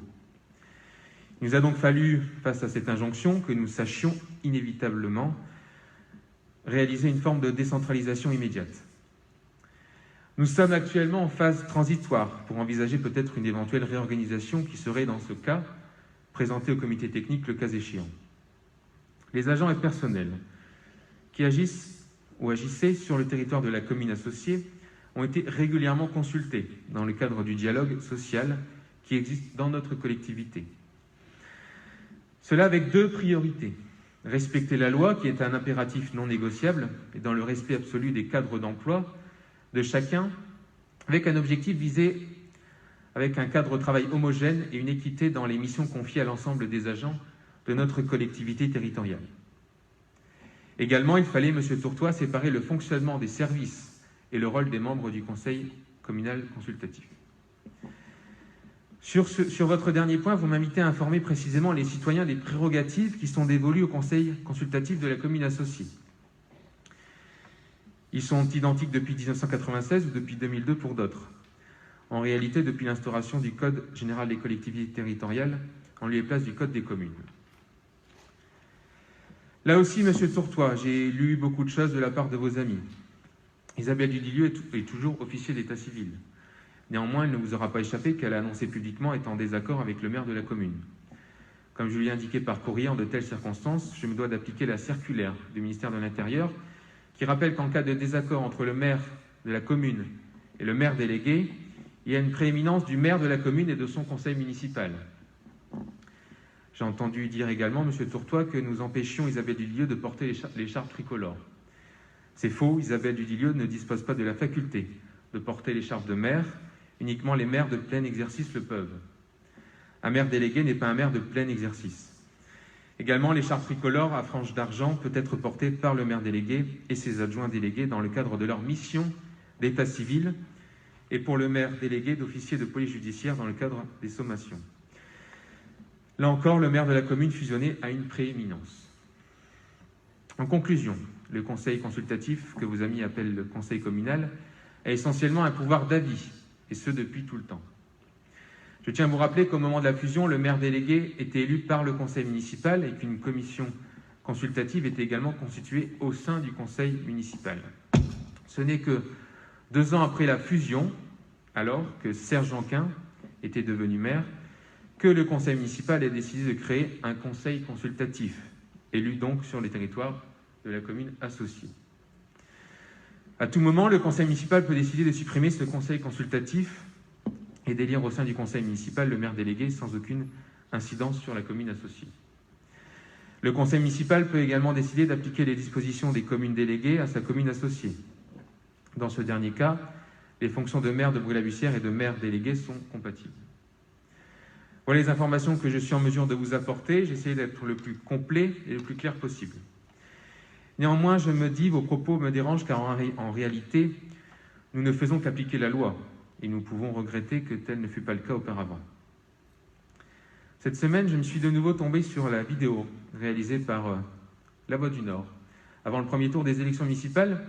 Et déjà, la presse indiquait à l'époque que ce qui séparait Olivier Svitage et Bernard Caillot était cette volonté de fonctionnement autonome que revendiquait M. Caillot et que lui refusait, et que M. Svitage refusait au nom du principe qu'il était, Olivier Svitage, maire de l'ensemble des Bruésiennes et Bruésiens, la Bussiéroise et la Bussiérois y compris. Ça tombe bien, c'est ce que je dis aussi depuis mon élection. Et avec mon équipe municipale, nous ne céderons rien aux pressions en tout genre d'une gauche locale qui ne sait plus où elle habite. Un coup à gauche, un coup avec M. Bertrand, un coup avec M. Dupond-Moretti sur les marchés. J'invite l'opposition à clarifier sa position. Êtes-vous pour ou contre la diffusion? Votre positionnement là-dessus n'est pas clair. On l'a encore vu lorsque vos amis ont déclaré par écrit « Voter Isabelle Levent et Dany Cléré, c'est permettre la diffusion ». J'ai donc pris acte que vous étiez, en tout cas une partie de votre groupe, favorable à une diffusion. Vous comprendrez que tout sépare la majorité et l'opposition. L'article 25 du CGCT dispose jusqu'au 31 décembre 2011 dans les communes fusionnées, avant la publication de la présente loi, le représentant de l'État dans le département peut prononcer le retour à l'autonomie de la commune associée si les électeurs inscrits de la section électorale de la commune associée se prononcent en faveur de cette autonomie dans le cadre de l'appartenance à une communauté de communes, à une communauté d'agglomération, à une communauté urbaine ou à une métropole. La procédure de retour à l'autonomie est réalisée dans les conditions suivantes. Le représentant de l'État organise la consultation lorsqu'il a été saisi d'une demande, soit par le conseil consultatif ou la commission consultative de la commune associée, soit par le tiers des électeurs inscrits sur la liste électorale de la commune associée. La consultation est organisée dans les 6 mois qui suivent la réception de la demande par le représentant de l'État. La consultation porte également sur les conditions financières et patrimoniales du retour à l'autonomie de la commune associée. Pour être validé, le projet doit recueillir les 2/3 des suffrages exprimés, sous réserve que la participation au scrutin soit supérieure à la moitié des électeurs inscrits. Le retour à l'autonomie a lieu de plein droit au 1er janvier de l'année qui suit la consultation, dans le respect des limites territoriales de l'ancienne commune associée. Les conditions financières et patrimoniales du retour à l'autonomie sont déterminées par accord du conseil municipal de la commune et de l'organe de la commune associée, en tenant compte principalement des contributions et des ressources respectives de chacune. À défaut d'accord, ces conditions sont arrêtées par le représentant de l'État dans le département. Pendant 5 ans, à compter du retour à l'autonomie, l'ancienne commune associée verse à la commune une dotation de garantie. Cette dotation est égale la première année à 50% de la somme versée l'année précédente par ses contribuables au budget communal. La deuxième année à 40% de cette somme, la troisième année à 30%, la quatrième année à 20% et la cinquième année à 10% de cette somme. Pourquoi donc Madame Dudilieu, qui était membre de ce conseil municipal, élue en 4e position sur la liste de M. Wacheux en 2008, n'a-t-elle pas demandé un tel processus? Pensez-vous réellement que 66% des électeurs de notre commune associée soient pour une diffusion, surtout quand on voit les résultats des dernières élections départementales à la Bussière, où nous arrivons en tête dans 3 des 4 bureaux de vote? Et encore aujourd'hui, même s'il y avait les 2/3 des électeurs, il y a le pouvoir d'appréciation du préfet. Et la loi le supprimerait si la demande était réalisée avant le 31 décembre 2011. Voilà ce que je voulais vous apporter comme élément suite à votre question. Je pense avoir été clair et assez précis par rapport à votre question. Question 2. Alors, cette question démontre la méconnaissance quand même de l'opposition des dossiers de la ville. Au moins, ça va permettre de mettre fin aux fake news de l'opposition. Alors, si l'espace d'Amiens au quartier des Terrasses n'est pas encore ouvert au public, c'est parce que la précédente municipalité avait prévu des travaux uniquement au rez-de-chaussée et pas à l'étage du bâtiment. Alors que l'étage du bâtiment comprend des bureaux, il n'y avait pas de travaux de mise aux normes d'électricité ni de peinture, et nous avons effectué ces travaux ces dernières semaines. Il y a quelques mois, j'ai rencontré les responsables du PIMS Artois-Gohel, qui sont sur notre commune, et qui étaient à la recherche de locaux plus grands. Nous leur avons donc proposé d'intégrer l'espace d'Amiens, au quartier des Terrasses, et ils ont accepté. Donc je profite de cette question pour vous annoncer et informer la population qu'à partir du mois de septembre, 4 agents du PIMS Artois-Gohel pourront accueillir en permanence les usagers dans les locaux de l'espace d'Amiens. Alors le PIMS Artois-Gohel est labellisé Maison France Service. Ils pourront donc accompagner et orienter les usagers du quartier dans beaucoup de démarches du quotidien. Je vais citer quelques exemples.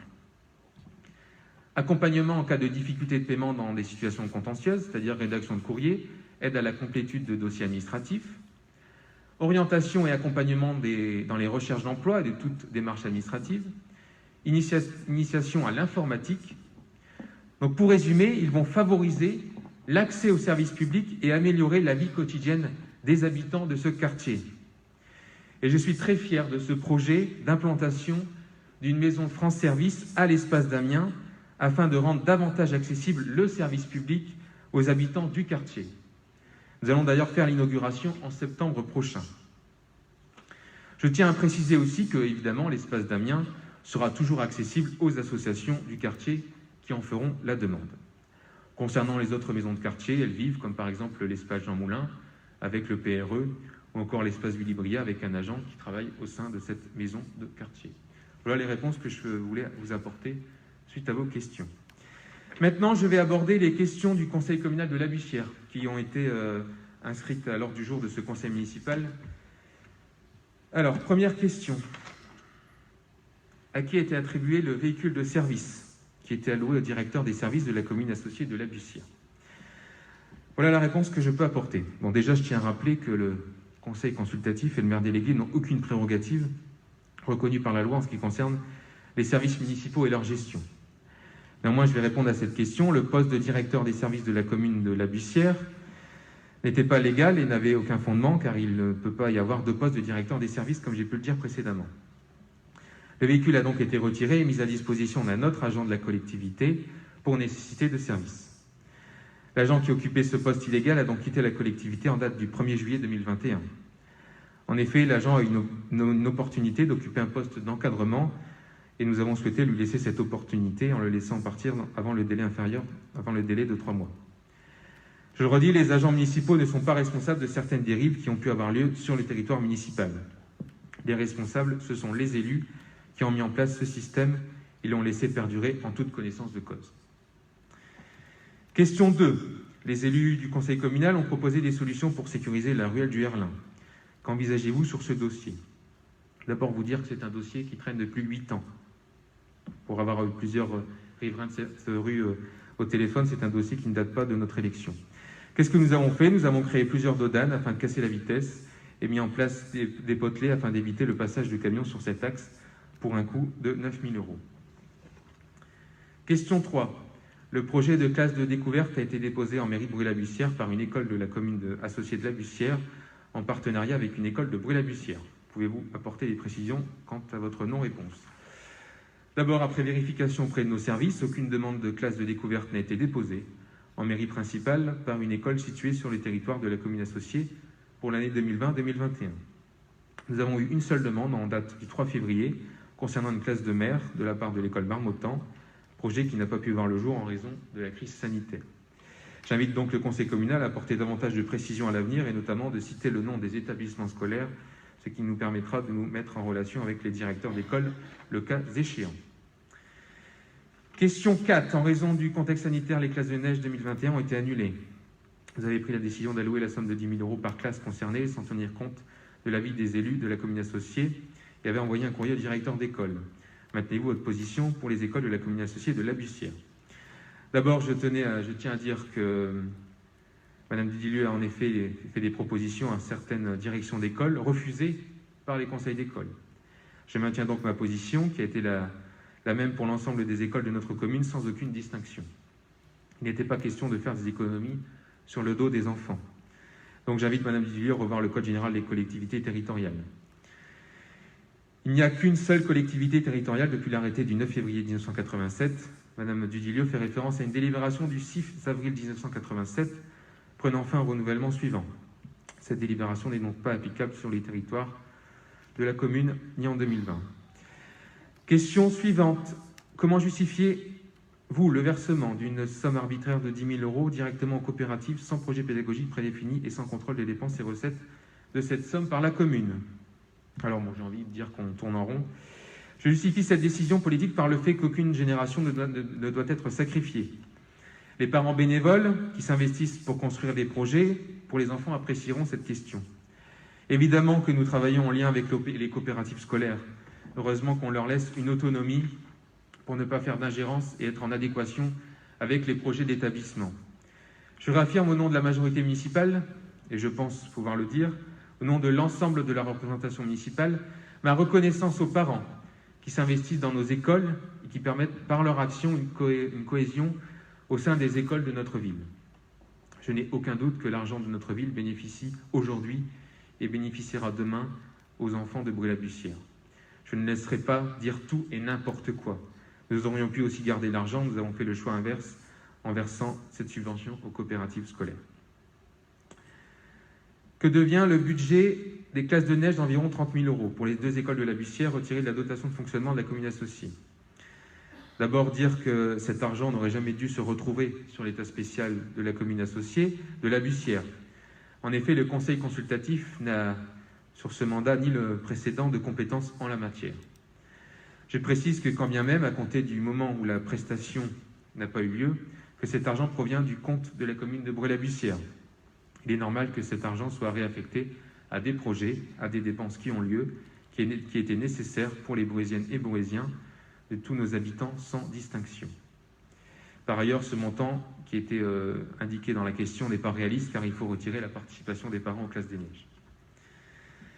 Question suivante, question 7. En fin d'année dernière, les élus de la commune associée vous ont remonté des demandes d'investissement pour le territoire de la Buissière. Pourriez-vous nous indiquer les investissements retenus dans le cadre du plan pluriannuel d'investissement et particulièrement celles concernant l'année 2021 ? D'abord, rappeler que le conseil consultatif n'a aucun pouvoir en matière d'investissement. Il revient au conseil municipal de décider de faire ou de ne pas faire des investissements. Et je sais que certains maires, à l'époque, ont toujours cédé. Moi, je ne céderai rien. Alors, je vais vous lister les investissements qui sont prévus cette année sur le territoire de la commune associée de la Buissière.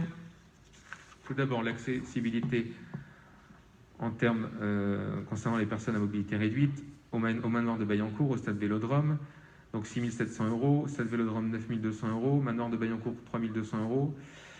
Ensuite, sécurisation des tribunes au stade Vélodrome pour 60 000 €. Renforcement du mur au bâtiment des Charitables pour 5 000 €. Cimetière de la Buissière, deuxième phase de la clôture, plus enlèvement du nœud et 15 000 €. Porte d'entrée de la salle Urtrel, 8 000 €. Rénovation des voiries, chemin des Dames, 200 000 €. Sécurisation des voiries, ruelle du Harlin, 9 000 €. Renforcement de structures sur certaines chaussées, rue Brossolette, rue de Gonnet, ruelle du Harlin, 22 000 €. Vidéoprotection devant le cimetière de la Buissière, 30 000 €. Et ensuite, l'étude concernant le pont du Sentier Warnier pour 20 000 €, pour un total d'un peu plus de 400 000 € en investissement cette année sur le territoire de la commune associée de la Buissière. Ensuite, question 8. Les crédits prévus pour l'extension et la création d'un nouveau cimetière pour la commune associée de la Buissière ont été supprimés à votre demande par délibération lors du conseil municipal du 10 décembre 2020. Qu'envisagez-vous de faire pour répondre à la problématique du manque de place dans ce cimetière ? Bon, la réponse a été apportée tout à l'heure, je pense. C'est que nous avons décidé d'acheter des terrains à proximité de ce cimetière. D'ailleurs, je demande pourquoi ces terrains n'ont-ils jamais été achetés. Et voilà, donc on a répondu à la question. Question 9. Les crédits prévus pour la rénovation du pont Warnier ont été supprimés par délibération lors du conseil municipal du 10 décembre 2020 à votre demande. Qu'envisagez-vous concernant cette rue ? D'abord, préciser que 20 000 € ont été inscrits au budget 2021 afin de couvrir les honoraires de maîtrise d'œuvre. Pour l'instant, nous terminons les pièces du marché avant de lancer la consultation. Voici le planning prévisionnel des travaux. Lancement de la consultation de maîtrise d'œuvre en septembre 2021. Attribution du marché de maîtrise d'œuvre au dernier trimestre 2021. Donc, résultat des études au premier semestre 2022. Attribution du marché à l'été 2022. Début des travaux, été 2022, concernant le sentier Warnier. Question 10. Nous envisageons de mettre à l'honneur, le 27 mai 2021, pour la Journée nationale de la résistance, Marine Fournier, née sur la commune associée de la Buissière. Pourriez-vous nous indiquer votre position sur la proposition du conseil communal de la commune associée de la Buissière ? Déjà, il ne vous aura pas échappé que la date est passée. Il aurait mieux fallu poser une question écrite plutôt qu'une question orale. Sur ce sujet, Isabelle Dulieu et Myriam Callot, respectivement maire déléguée et adjointe déléguée au maire délégué de la commune associée, ont dépassé l'ensemble de leurs prérogatives. Saviez-vous que les parents des enfants scolarisés dans cette école se sont vus remettre, à la demande du conseil consultatif, une lettre informant les parents d'un changement de nom, alors même qu'il n'y avait aucune délibération au sein de ce conseil municipal? Savez-vous aussi que dans mon dos, sans même inviter, Mme Myriam Callot a contacté les services de la sous-préfecture pour obtenir l'autorisation d'un tel événement, alors même jusqu'à affirmer qu'il fallait faire une exception car le président de région et le ministre de la Justice seraient présents. Je remercie les services de la sous-préfecture qui m'ont immédiatement ajouté à leur réponse, la réponse effectuée à Mme Callot. Dès lors, le préfet a été informé du courrier transmis aux parents. Il en a immédiatement informé le directeur des services départementaux de l'éducation nationale pour l'informer qu'aucune délibération n'avait été prise, que seul le conseil municipal avait pouvoir en la matière et que par conséquent, aucun personnel de l'éducation nationale ne devait participer à un événement illégal. Je ne suis pas responsable si Isabelle Dulieu s'est engagée à modifier le nom d'une école de la République sans accord préalable. Le changement de nom d'une école de la République doit se faire dans la concertation et avec un unanime consensus, y compris au sein de la communauté éducative. Si je n'étais pas opposé à un changement de nom, à rendre hommage à une résistante de chez nous, je n'en donnerai pas suite. Si la famille souhaite rendre hommage et qu'un lieu porte le nom de Marine Fournier, je les invite à se rapprocher des personnes compétentes, c'est-à-dire du maire de la commune de Brûle-la-Bussière. Je regrette sincèrement, et je le dis à la famille, cette polémique. Mais rien n'aurait été pire que d'associer le nom de Marine Fournier à l'illégalité.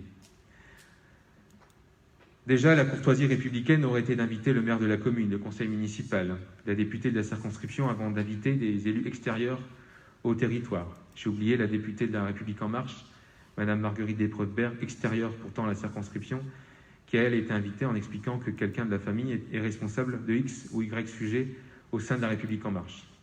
La politique n'aura jamais place au sein des écoles de Brûle-la-Bussière. La réalité est bien différente de celle présentée par Madame Dudilieu et ses élus. On le sait désormais, pour exister, c'est fake news sur fake news. Ensuite, question 11.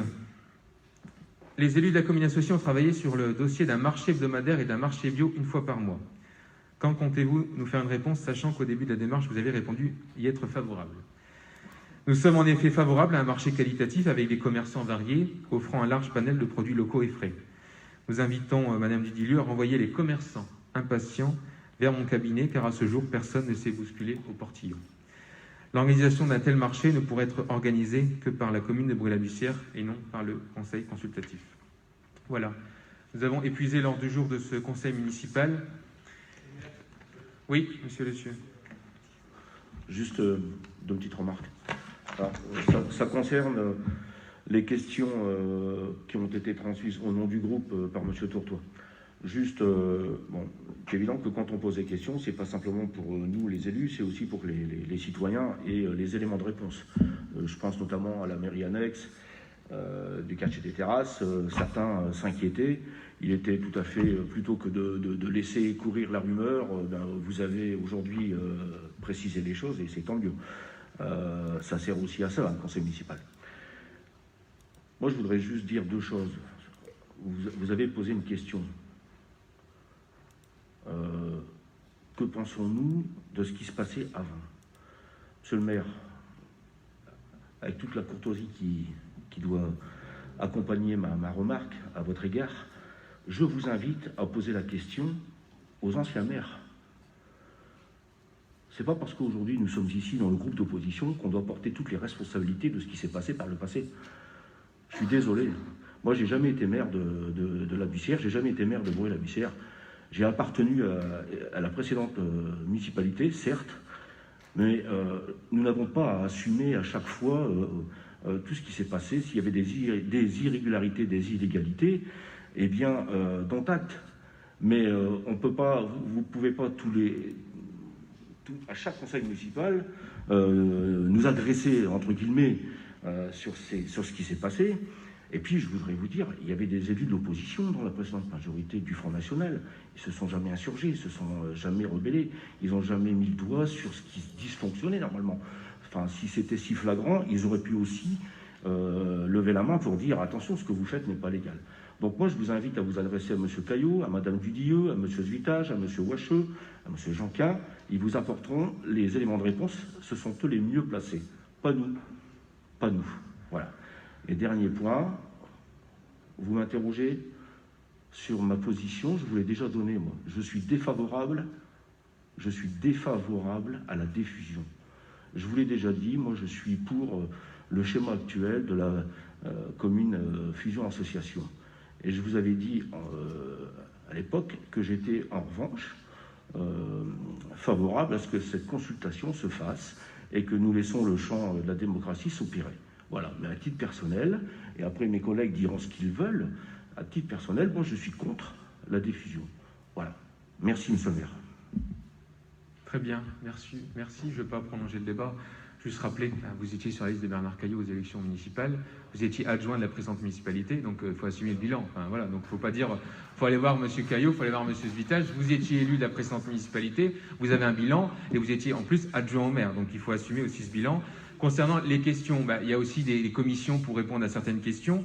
Donc voilà, vous soulevez des sujets. Moi, j'ai répondu là tout à l'heure à certaines questions qui étaient soulevées et des fake news qui étaient répandues. Mais il y a aussi des commissions municipales pour poser des questions et éviter d'aller dire n'importe quoi à la population, comme vous avez pu le faire lors de la deuxième question sur l'espace d'Amiens. Voilà.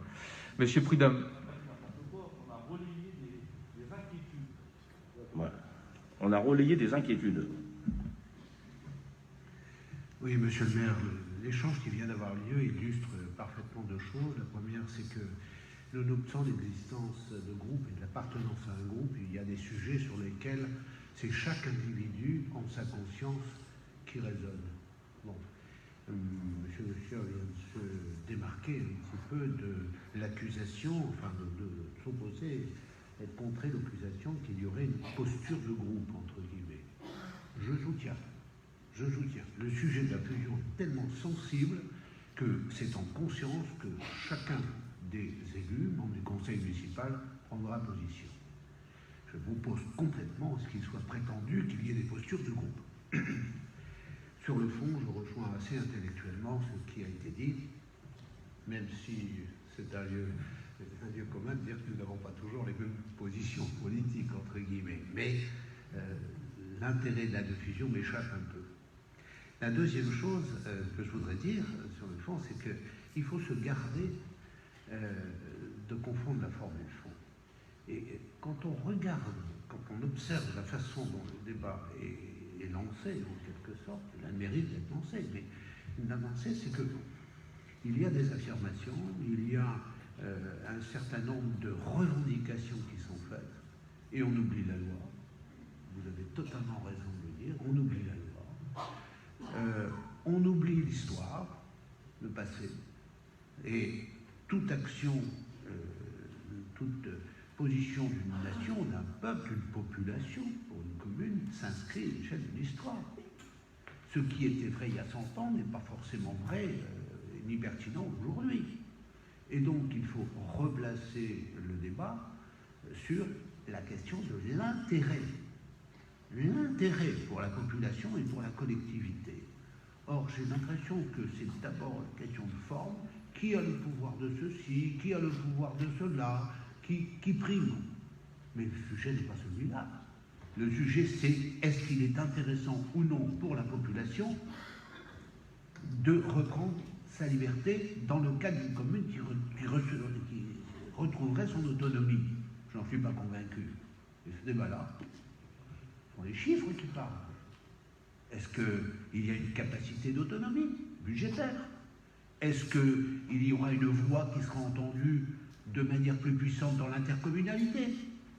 Voilà, c'est tout ça. Est-ce qu'il y aura une efficacité de terrain par des services, notamment pour la proximité dans les services à la population, qui sera supérieure? Personnellement, je n'en suis pas convaincu. Mais donc, il faut quand même revenir au fond et analyser l'intérêt de la population, analyser la faisabilité financière avant de faire des annonces assez particulière. Voilà, merci monsieur le maire.